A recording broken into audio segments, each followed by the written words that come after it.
Awesome. Well, welcome to our live session on the CISO Hot Seat Ask Me Anything.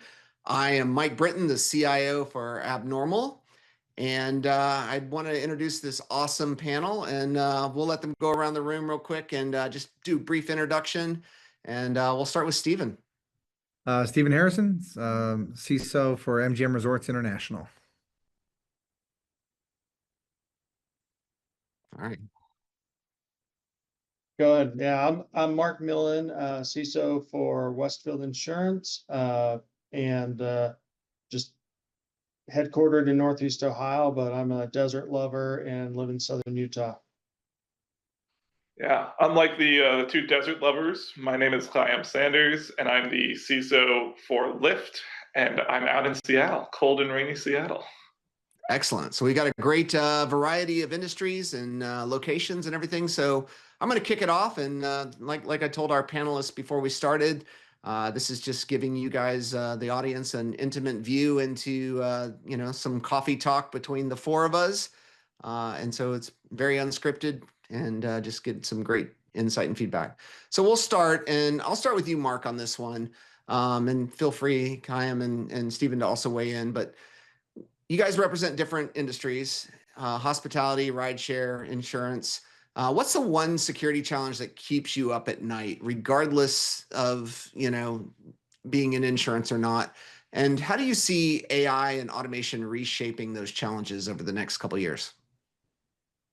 I think right now and it's kind of funny. We think a lot about technology, risk, et cetera, but it is how are we going to address it all with being judicious in our funding. There's so many places to spend money right now, so many different angles of control. So I think we anticipate some headwinds in the economy, and so right now we've started out this year with the theme of optimize, and that's what we said to our team: like, look for opportunities to optimize, look for options to where can we get more judicious in our spend. And so with that, I think that goes to the second part of the question, Mike, is I've challenged the team, said, how's AI going to play a part in that?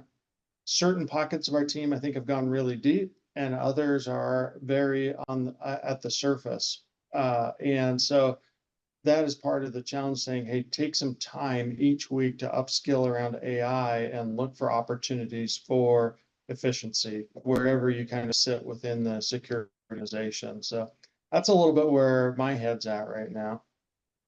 Excellent. Others? Yeah, I think I'm similar to Mark, actually. It's the worst thing to say that you're going to give a CISO level answer, but here we are, and it is money in a certain part of the day. Now, I'm bullish that the economy is always up and to the right, but each state, it seems like each country, each subfaction is putting a new compliance regulation, a new AI governance requirement in place. Those need to be funded, and to the tune that we're seeing 10, 20% increases in compliance spend every year in my organization, and that budgets are not growing at that rate. So we're stealing from the security side often to fund the compliance side, which is a really bad approach. What do you think, Stephen? I'm going to shift to something technical. I'm thinking about right now. If you think about shadow IT, this was sort of it's annoying. It's everywhere in everyone's programs. If you think about agentic AI and shadow agents, we're talking differently. Now we're talking about, are we treating AI agents as personas that require the same diligence and onboarding and process and oversight as we do normal human identities? And agent use at every company is growing pretty drastically. And it's very different because these agents usually have a lot more autonomy in their scope of access, and there really is a struggle to bring these into a framework where you manage them similar to like role-based access. So awesome. And since I'm the MC and I get to pick the questions, and these are questions coming in live from the audience, I get to pick where and how I want to go. And since two of you mentioned money, I'm going to throw it out there. If your security budget, if your board, your CEO came and said, we're cutting 20% of your budget tomorrow, what would you stop doing first? And what would you protect at all costs? I feel like we've been doing this already for a few years now, right? Like, it's either flat or going down. The answer is hard, right? Because the answer is tied to what you have to deliver, the non-negotiables for contractual obligations. And so even if you cut things, you end up adding them back later. So I'm going to give you a blunt answer that's going to be contentious and would be added back later. But I'm going to say AppSec. That seems wild, but I do think that there's a lot of innovation coming in that field. I do see how we do traditional AppSec not as applicable to what we're doing today. And even though I know as soon as I cut it, 6 weeks later, a compliance obligation is going to ask me about AppSec, and I'll have to re-add it. You let them sow the seeds that they or reap the seeds they sow in a certain respect, and then fund that emergency later. Excellent. Others? I'm going to say I'm probably looking through at any manual process, and it's almost like akin to slapping the clipboard out of someone's hand, saying, if you're doing that in a spreadsheet of some kind, and there's this new tool called AI that you should be using instead, and let's get some automation behind those workloads. And I probably would focus then on audit and compliance, and not necessarily to crush those areas, but just to move those areas into more automated workloads. Excellent. Mark, anything? Yeah, I would just say I had this exact almost kind of question with the team today, and I said, if you had unlimited budget for people, but you had to use all freeware, or unlimited budget for tools, but you were constrained on people, where would you go? So I would protect at all costs people, right? And that's where I'm going to go, and I'm going to look for alternatives to offset. One that jumps to mind, I mean, we have a good amount of investment in threat intel. Well, how much if I've got my people out just doing their own threat intel, OSINT, et cetera? I mean, I think there's some services that we could probably pull back in-house. That's probably where we would start, and really question some of our service and partner relationships to say, how can we protect our people? What can they contribute? And look how I would offset that balance. Awesome. All right, switching gears. I'm going to keep this rapid fire and moving around in different directions. If you could start over again on your career, would you still want to ultimately end up as a CISO? What steps would you do different to get there if you said yes? And then I think on the other side of that coin is, where are companies getting it right and wrong with how they view the CISO? This is probably a hot button topic we could talk about for an hour on, are they risk? Are they technology? Do they sit under the CIO? Do they sit under legal? I'd love to get your perspective on both of those, both personally as a career and kind of where they sit in the organization. Yeah, I can go. I would say I would do it all again. I think it's been rewarding, challenging. I really gravitate to the element of a CISO as really a risk, oversight, and management of that risk, and looking at that from an enterprise view. And so as that kind of connects with the other part of the question, with how is it connecting into the business? What does it look like?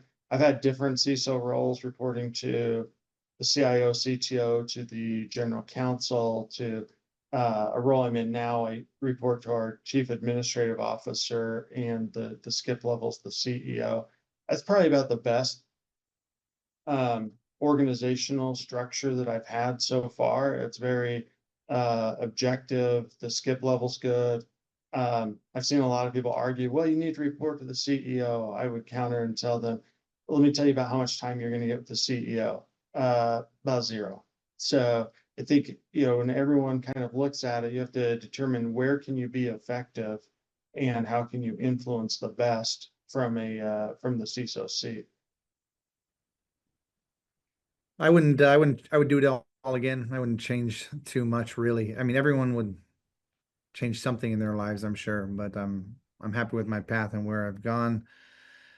I agree with Mark on this. If we're talking about alignment, I report into general counsel, but I don't think it would matter if it's CIO, CTO, anywhere. It's really, who do you work with day in and day out, and ask yourself, are you trying to avoid contentious relationships? Are you just trying to have more ammunition to fight with your technical counterparts, or are you actually trying to achieve a business objective and serve your employer?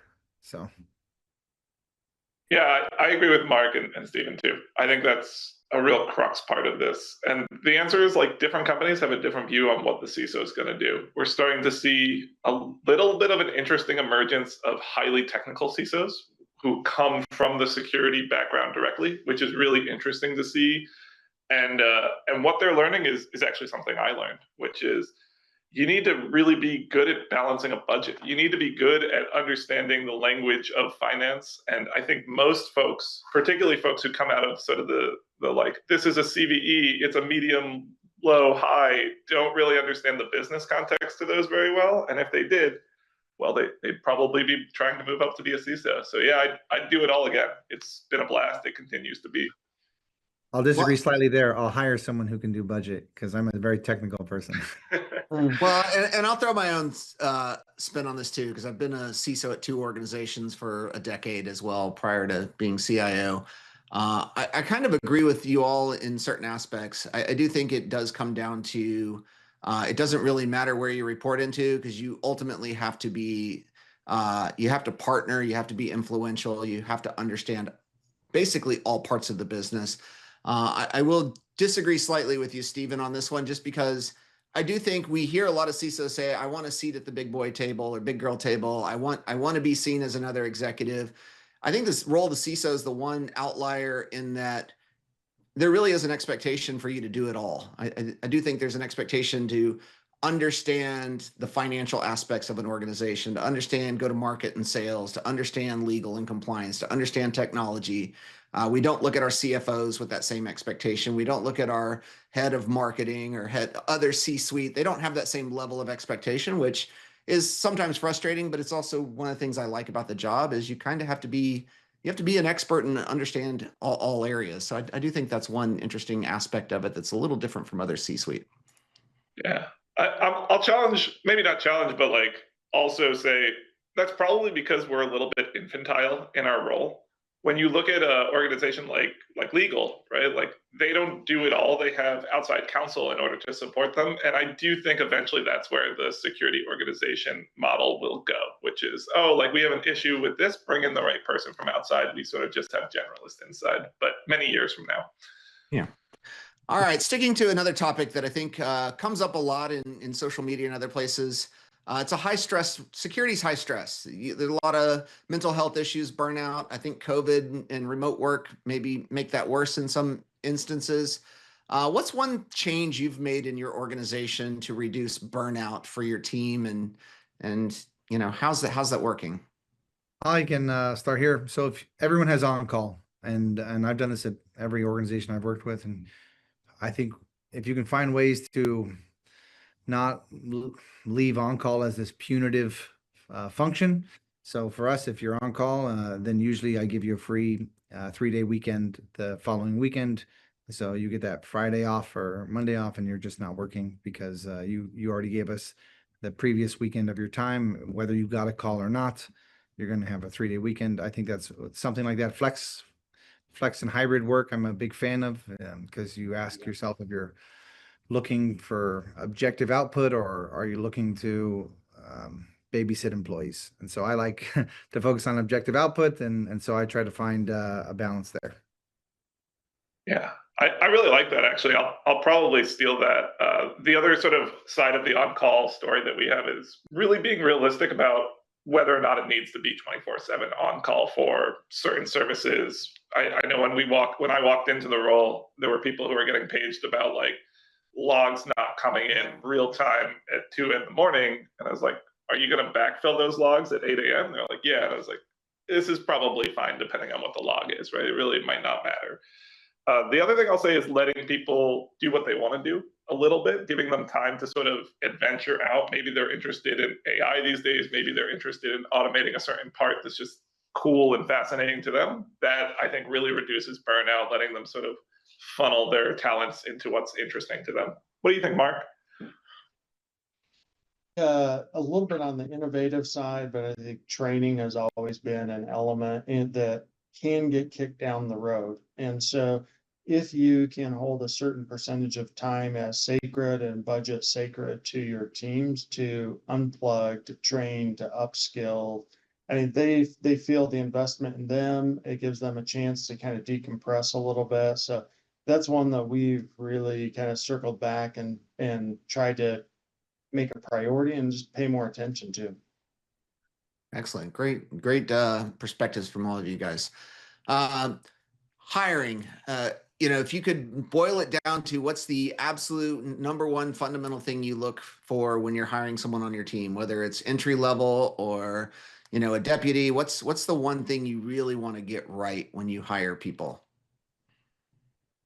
It's got to be passion. It has to be, right? Like if you know absolutely nothing about the field, but you come in with the desire to learn and the passion to pick that up, then that's great. Unfortunately, very difficult to read a resume and determine what level of passion you're going to have for the role.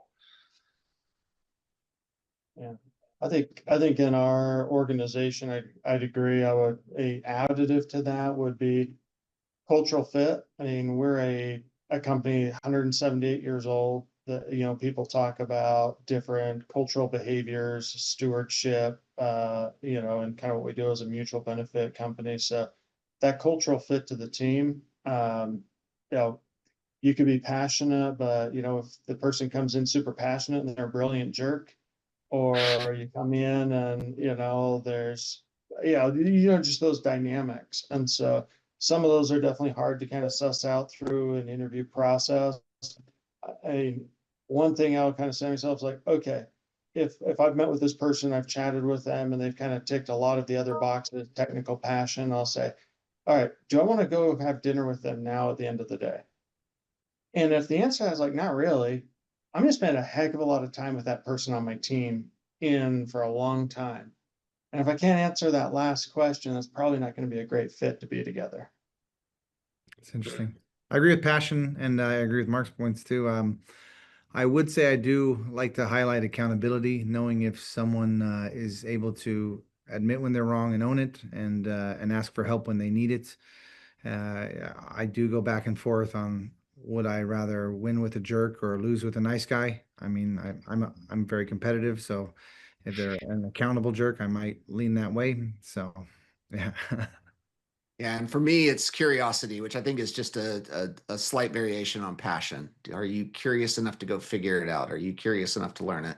On the same topic, just slight variance because it's always another one of those super hot button topics. This big notion of there's this talent shortage out there. There's too many jobs and you can't find good people. Is that fact or fiction from your perspective? I'll start with fiction.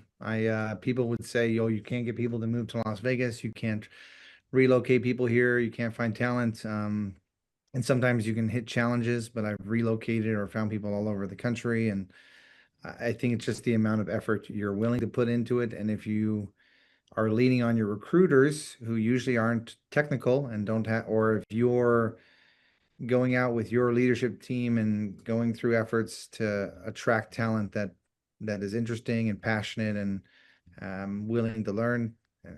So I think it's fiction personally. I'd say it's fiction adjacent. Maybe that's the word that I'll use. I think the premise comes often at the entry level role, not necessarily at the higher level role. And a lot of that is, and believe me, I'm a huge fan of the education market. This is where I spent some of my career, but like a lot of that is the fault of the education model that we have today. Folks are coming out and they're saying, hey, I have skills in cybersecurity. And I say, great, I need you to go like secure an Okta instance or set up Azure in a secure way. And they're like, yeah, I've never done that. And I was like, well, that's what I need. So there's a disagreement between what's available and what's actually needed by industry. And I think that's what's causing that shortage story, even though there's quite a lot of people available. I think one of the other challenges that we can see is there may be adjacent professionals, careers, different tracks. And unless they're like 1 degree of separation away from a cybersecurity job or something, it's really hard to have people transition to certain cybersecurity roles. So I'll take as an example, you may have someone who's very seasoned on part of a IT team, and they said, hey, do you have any roles open? Yeah, I have a role open on my red team. And it's looking for, but but you're going to have to kind of come in and upskill up. And a lot of people aren't, no, I'm not going to do that. Like, I don't want to, I'm interested in cybersecurity, but not enough to kind of come in at a lower level to upskill up, even though it could be a quick acceleration. So I've been trying to think about, how do you close that gap, right? Could we bring more people into cyber through, even internally, more rotation opportunities between, internal in a company, or just how to think about it a little bit differently? Because I think it's those experienced hires in some of those areas that want to come into cyber that feel they're a little bit blocked out. Yeah, it's it's hard to get into these days. Okay, let's talk about emerging technology. Things change almost daily, and we were even joking about this with vulnerabilities and things like that. What's your go-to source, go-to news source? Where do you like, I've got to go check this site, podcast, whatever, every day, every week? Like, where is that for you? I I, still I go to get that. Oh, go Yeah, ahead. go ahead, Stephen. Go Okay. for it. I still go to the security wizardry radar page after, I mean, what, like 15 years or plus on, and for a quick feed on news, emerging malware threats, and everything like that. It's not the most graphically polished site, but that combined with some subreddits is usually where I'll start my day. Yeah, I usually flip on just as I'm getting ready the cybersecurity or cyber headlines. It's like that podcast. It's like a 7-minute recap of all the different kind of headlines that are going. And then, before I even really get to my computer, I'm just throw it down on my sink, getting ready, and kind of hear what's going on for the day. I'll say this is changing fast for me, which is super interesting. This used to be sort of like the Google News feed because it aggregates a lot of those sources in a somewhat convenient way and things I've clicked on before. But more and more, we've had a number of internal teams starting to try and bring in threat intelligence in an automated way, and we're leveraging that in conjunction with the technologies that we already have being available to that feed. And so in the morning, I get an email to my phone that effectively is like, this is what's relevant for your organization from the news that we've seen on like Bleeping Computer and Reddit NetSec, and goes across a number of things and deduplicates them. Costs around $3 to run through an LLM, so like that's a pretty good return on investment that I'm seeing get better and better. Awesome. And it's like you read my mind, because switching gears to threat intelligence, something that's been on my mind, and it's probably been on a lot of others' mind, is this whole, North Korean IT worker threat. We have a lot of remote jobs. It's difficult to vet folks. It's difficult to prove identities. Where is that on your radar? How do you stay ahead of that? What's working? What's not working? I'd love to get your guys' perspective on that topic. Yeah, I'll start off since I left off, I guess. This is sort of a little bit of a wild thing to see because we're seeing evidence, and there's some folks on the phone who represent that evidence, that like attackers are using these types of methods to get in. They're not, when I hear another CISO talk to me about like quantum cryptography, I'm like, yeah, that's somewhere on the radar, but what are you doing with like identity verification? And they're like, yeah, I'm not really focused on that. And I was like, you're missing the forest through the trees, right? Like, this is an insane thing to do. So we're definitely starting to see more adoption of identity verification, which is both scary and good. From the privacy hat, scary; from the security hat, good. The other thing is, like, I think most of us read the Amazon keystroke dynamics blog post, which is really interesting. The sort of takeaway to that, though, was within 10 minutes of reading that, we had an internal POC up just leveraging sort of vibe coding that would have taken weeks to sort of put together before having to understand like internal Mac OS or Windows dynamics. So the return that you're getting to use modern technologies to support this is getting a lot better and a lot more interesting. Yeah.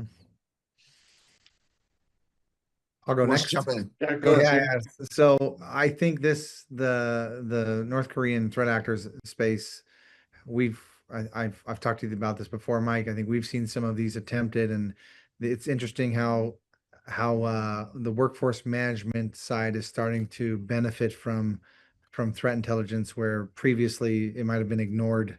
And I think threat intelligence is one of the domains that will continue to grow and permeate other business functions as a whole. So having a strong threat intelligence program usually benefits the larger organization as long as it's being operationalized that way. So Mark, how Yeah. about you?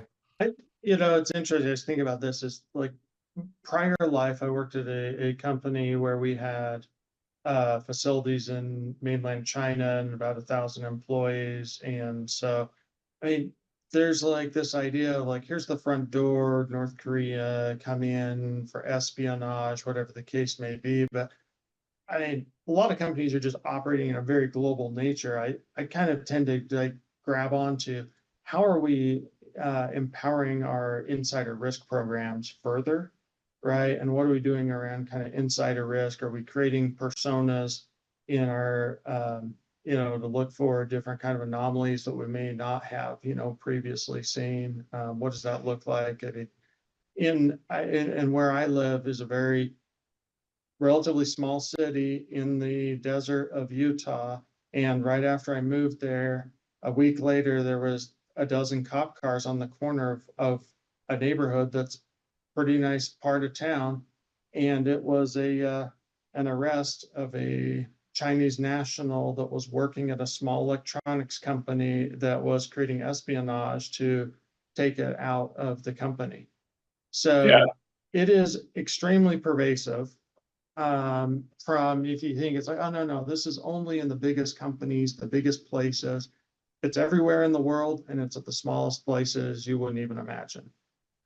I think these are also the two previous questions are connected to each other in a way, which is like people are saying there's not a lot of jobs that are available, but what they're really missing is like there's globalization happening and you're actually having to compete with other folks. So if we discard the espionage angle, which I agree is important and probably shouldn't be discarded, you end up with like actually like remote workers in far off places might not have the same expectation for pay that you have. And like, is that a problem to the fundamentals? It's like, actually from a business sense, that's a good thing. So how do we, from a security perspective, sort of adapt to that and deal with the insider threat, like what Mark and Stephen were saying, but just putting the business hat on a little bit?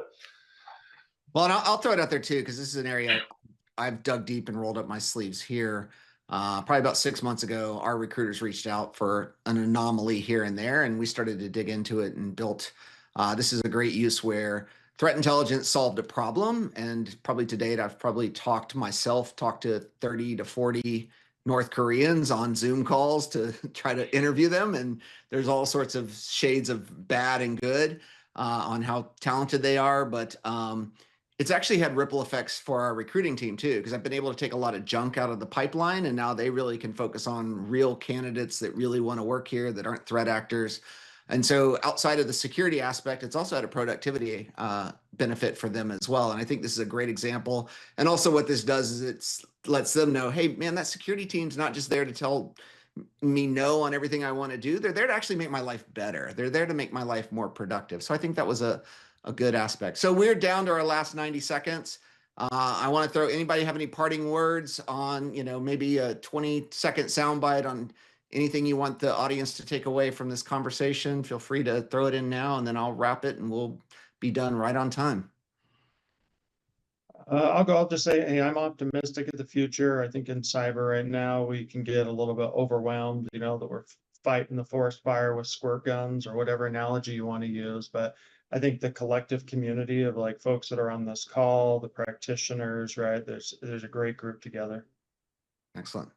I think embrace AI early, learn how it can augment your workloads and help you do more with less, because I think that's going to be the model. And similar to what Kayam was saying, where the services are going to be going the way that legal operates, and the sooner you get to a model where you can do more with less, the better you'll be. Awesome. Yeah.